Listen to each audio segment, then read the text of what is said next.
اس علاقے میں رہنے بسنے والے بزرگوں، اسلامی نوجوانوں، دینی بھائیوں، درود پاک پڑھ لیجئے تو بلا تمہید گفتگو کی جائے۔ اللہم صلی علی سیدنا و مولانا محمد معدن الجود والکرم و آلہ و صحبہ مبارک وسلم۔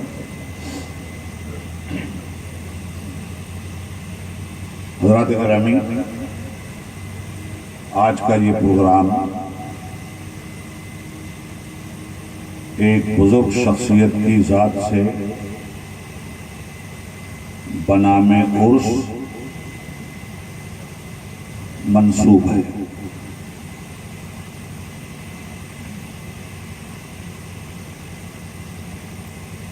میں ادھر ہفتوں سے وائرل کا شکار ہوں، تاہم آپ کے اس علاقہ ادری میں ہمارا ایک بچہ ہے، ماں باپ نے معلوم نہیں کس شبھ گھڑی میں اس کا نام رکھا تھا۔ لوگ اپنے بچوں کا نام حسن رکھتے ہیں، حسین رکھتے ہیں، یہ تنہا حسنین ہے۔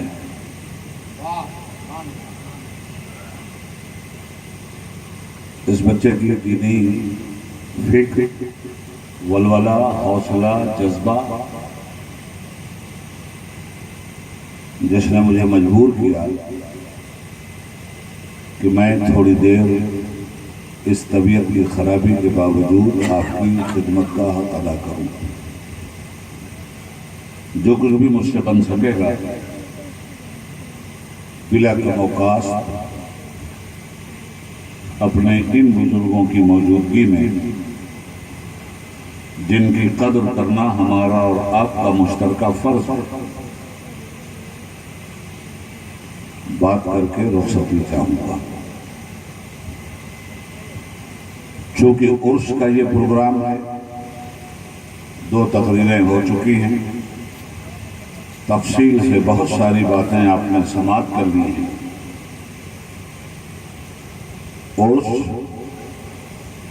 اور دنیا سے جانے والی بزرگ شخصیتوں کے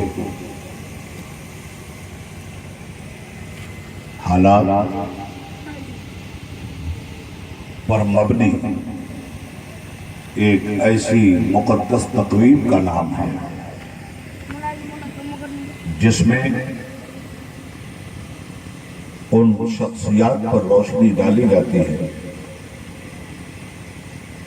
جو اپنی زندگی اور بندگی کے ذریعے اپنی حیات ظاہری میں انسانوں کے لیے ہمیشہ مشعل راہ رہے۔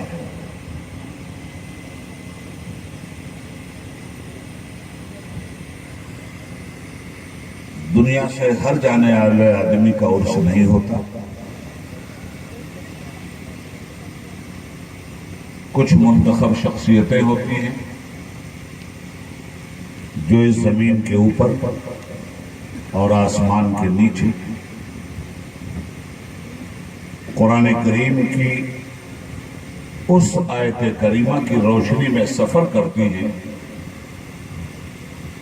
جس آیت کریمہ میں ہمارا اور آپ کا پروردگار ارشاد فرماتا ہے وَعِبَادُ الرَّحْمَنِ الَّذِينَ يَمْشُونَ عَلَى الْأَرْضِ هَوْنًا وَإِذَا خَاطَبَهُمُ الْجَاهِلُونَ قَالُوا سَلَامًا۔ تو آج انہی بزرگوں میں سے اور اسی تسلسل کی ایک کڑی جو آپ کی سرزمین پر آرام فرما ہے، آپ نے اس کے عرس کی تقریب کا انعقاد کر کے علماء کرام سے دینی اور اسلامی گفتگو سے استفادہ کرنے کا ماحول بنایا ہے۔ دنیا میں کوئی بھی رہنے کے لیے نہیں آیا، جتنے لوگ آئے ہیں سب جانے کے لیے آئے، اور یہ آنے جانے کا سفر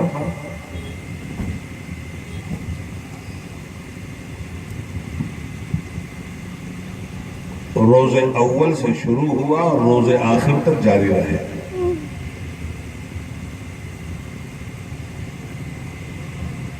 جس زمین پر ہم بیٹھے ہیں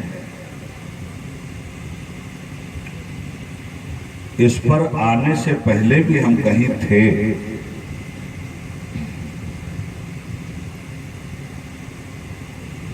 اور جہاں 9 مہینے کی زندگی گزار کر آئے اس سے پہلے بھی ہماری زندگی کہیں تھی. غور سے سنیے گا بات، نعرہ بازی کی ضرورت نہیں. بات اگر سمجھ میں آ گئی جلسے کہا تدا ہو رہا ہے. ہماری زندگی مسلسل سفر پر. اہل علم و فضل کو یاد ہے، اور جن لوگوں نے اپنی محرومیت قسمت سے دین کی تعلیم حاصل نہیں کی ہے وہ بھول گئے. مگر انہیں بھی یاد دلایا جائے تو یاد آئے گا. روز ازل قدرت نے ایک عمومی اجلاس طلب کیا تھا اور ساری کائنات کے انسانوں کو اکٹھا کر کے ان کی روحوں سے مخاطب تھی قدرت. الستو بربکم، کیا میں تم لوگوں کا پروردگار نہیں ہوں؟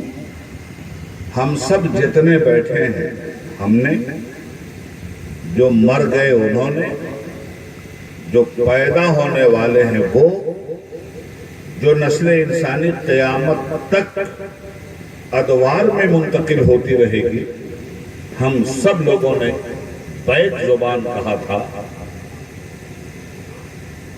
ہاں تو ہی ہمارا رب ہے. اس وقت بھی ہم زندہ تھے. ہمارا سفر شروع ہوا زندگی.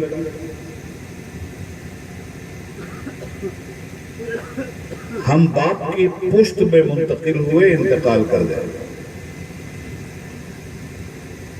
اس دنیا میں بھی ہم زندہ تھے. پھر حکم ہوا انتقال کرو، تو ہم لوگ ماں کے پیٹ میں آ گئے. ماں کے پیٹ میں بھی زندہ تھا، وہ بھی ایک دنیا تھا. اب حکم ہوا کہ زمین پر چلو، مہد زمین میں آؤ. ہم یہاں منتقل ہو گئے. الم نجعل الارض مہادا، ہم نے زمین کو تمہارے لیے مہد بنایا ہے، آغوش بنایا ہے. اور ظاہر ہے کہ آغوش میں، گود میں زیادہ دن تک آدمی نہیں رہتا. ایک نہ ایک دن اسے گود چھوڑنی پڑتی. تب کہاں جاتا ہے؟ اچھی طرح سمجھیے گا، یہ اسلامی فلسفہ ہے. زندگی مسلسل سفر میں ہے. کوئی آئے کوئی جائے، یہ تماشا کیا ہے؟ کچھ سمجھ میں نہیں آتا کہ یہ دنیا کیا ہے. اس لیے لگا لو سینے سے بڑھ کے غم کو. اگر تمہیں پاس ہے خوشی کا، اجل سے دامن بچانے والوں، اجل ہی دامن ہے زندگی. نہ اعتبار جہان فانی، نہ کچھ بھروسہ ہے زندگی کا. وہ ایک ٹھہراؤ تھا سفر کا، یہ ایک سایہ ہے چاندنی کا. تو مسلسل سفر. الم نجعل الارض مہادا، ہم نے اس زمین کو تمہارے لیے بچھونا بنایا، تمہاری قیامگاہ بنایا، تمہارے لیے مہد بنایا. تو جس طرح ماں کی آغوش ایک بچے کے لیے چھوڑنا لازمی ہے، ہمیشہ نہیں رہ سکتا، چھوڑنا. اسی طرح اس زمین کو بھی چھوڑنا اس زمین پر بسنے والوں کے لیے لازمی ہے. چھوڑتے ہی چلے آ رہے ہیں. آغاز سفر. اب جب اس کو ہم چھوڑتے ہیں تو ہمارا سماج کہتا ہے کہ مر گئے، موت آ گئی. لے جا کر قبر میں دفن بھی کر دیتے. دفن بھی ہو گئے، روئے دھوئے. اور ایک تصور، ایک کنسپٹ ہمارے اندر پیدا ہوا کہ ہم مر گئے. یہ کنسپٹ ٹوٹل غلط ہے. کوئی مرتا اڑتا نہیں.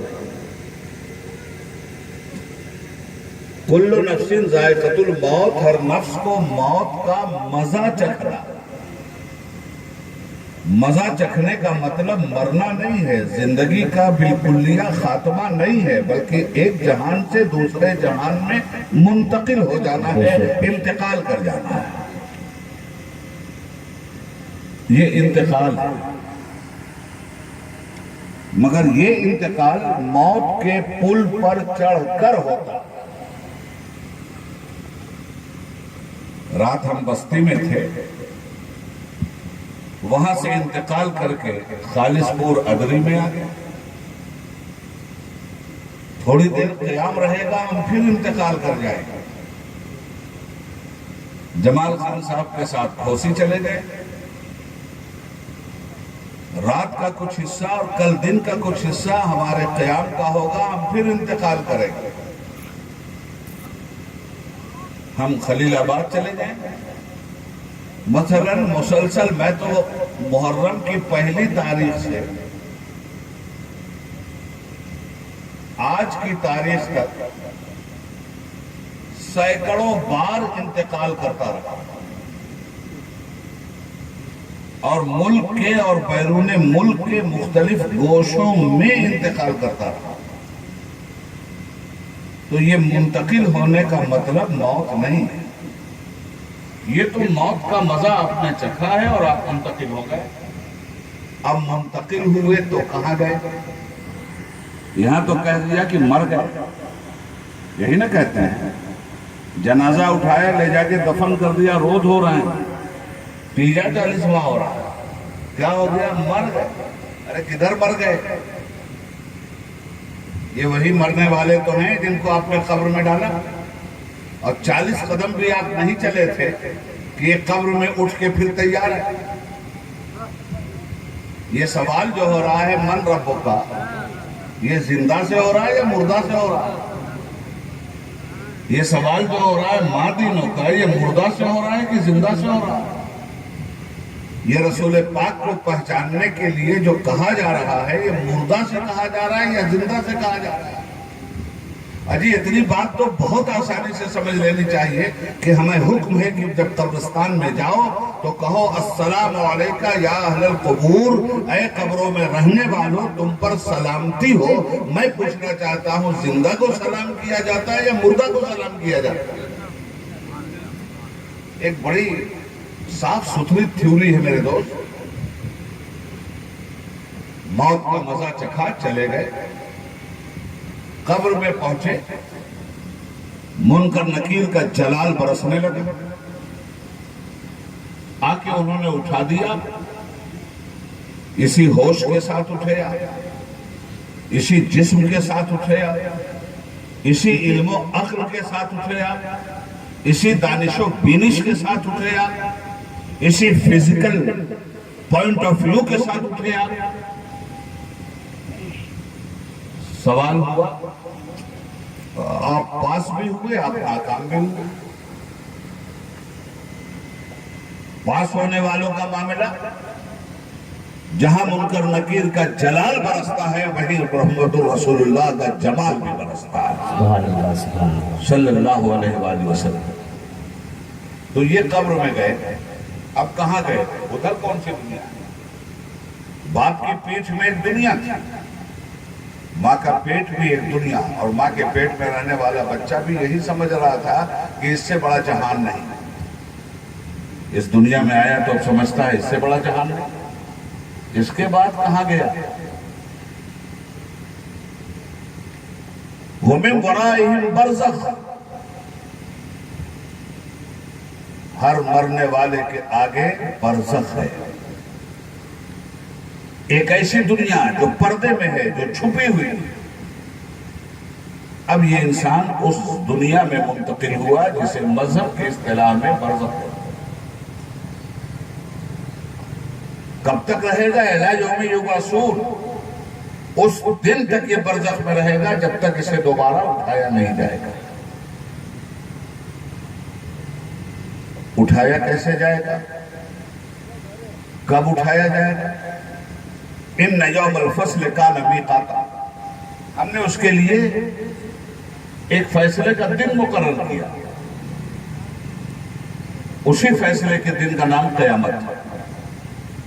اور اس فیصلے کے دن ہوگا کیا؟ یوم ینفخ فی الصور فتأتون افواجا،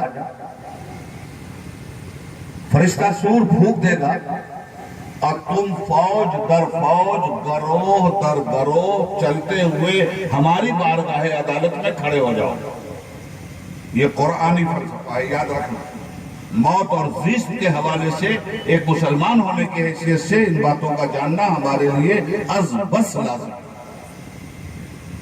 تم گروہ در گروہ فتأتون افواجا، گروہ در گروہ اٹھائے جاؤ اور گروہ در گروہ ہماری بارگاہ عدالت میں آؤ گے۔ کیا مطلب گروہ در گروہ؟ مومن مومنوں کی جماعت کے ساتھ چلے،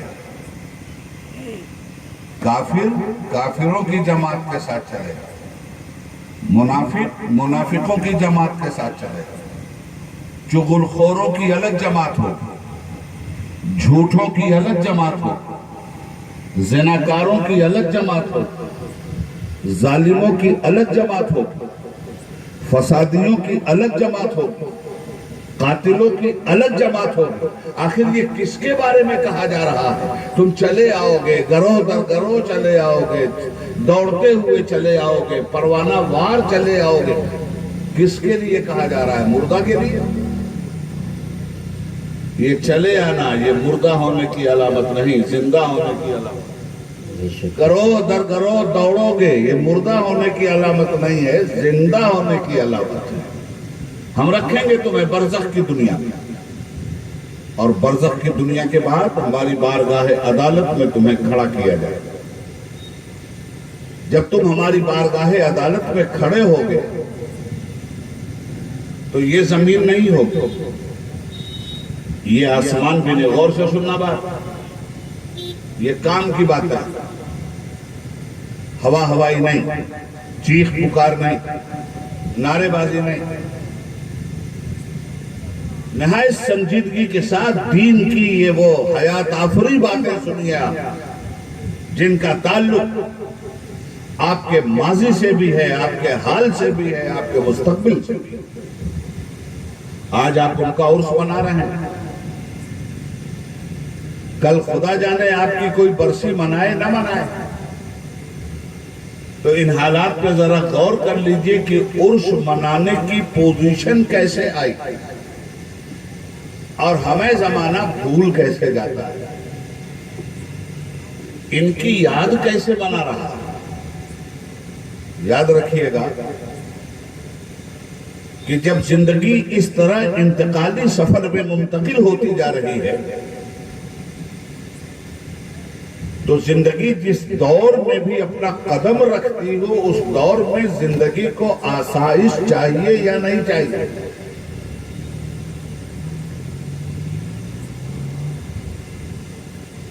ہم گاؤں میں ہیں تو سہولت چاہتے ہیں، ہمیں بجلی بھی چاہیے، پنکھا بھی چاہیے، ہم سے بچنا بھی چاہیے، گرمی کی اور شدت کی لو سے اپنے کو بچانا بھی چاہیے۔ یہ سارے انتظامات ہم کرتے ہیں یا نہیں کرتے؟